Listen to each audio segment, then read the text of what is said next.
Hey guys, welcome back to my YouTube channel. నా style fish fry ఎలా చేసుకోవాలో చూసేద్దామా రండి, చూపించేస్తా. ముందుగా ఒక బౌల్ తీసుకొని దాంట్లో కారం, పసుపు, ఉప్పు, ధనియాల పౌడర్, గరం మసాలా, అల్లం వెల్లుల్లిపాయ పేస్ట్ కూడా వేసుకోండి. వీటన్నిటిని బాగా మిక్స్ చేయాలన్నమాట. బాగా మిక్స్ చేసిన తర్వాత ఫిషెస్ని ఇందులో వేసుకొని వీటికి థాయ్ మసాజ్ చేసేసి నా మసాలాతో. ఎట్లా అంటే మసాజ్ మామూలుగా కాదనమాట, హాఫ్ అన్ అవర్ దాకా మసాజ్ చేయండి. ఆ తర్వాత ఒక హాఫ్ అన్ అవర్ మసాలా పెట్టేసిన తర్వాత చూసారు ఎంత బాగుందో. ఒక 2-3 అవర్స్ ఫ్రిడ్జ్లో పెట్టేసేయాలి. ఈ ఫిషెస్ని బాగా మసాలా అన్నది మొక్కలకి పట్టాలన్నమాట.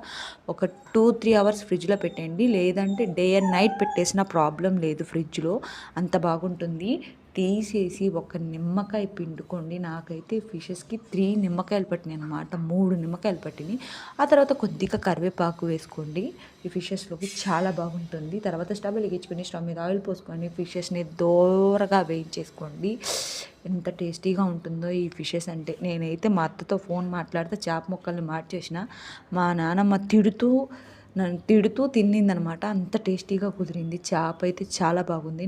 ఈ ఫిష్ ఫ్రైని ట్రై చేయటం మాత్రం మర్చిపోమాకండి. అలాగే నా ఛానల్ సబ్స్క్రైబ్ చేసుకోండి please guys. Do like, share, subscribe to my channel. Try చేయండి, ఎలా వచ్చిందో కామెంట్ చేయండి. Bye guys.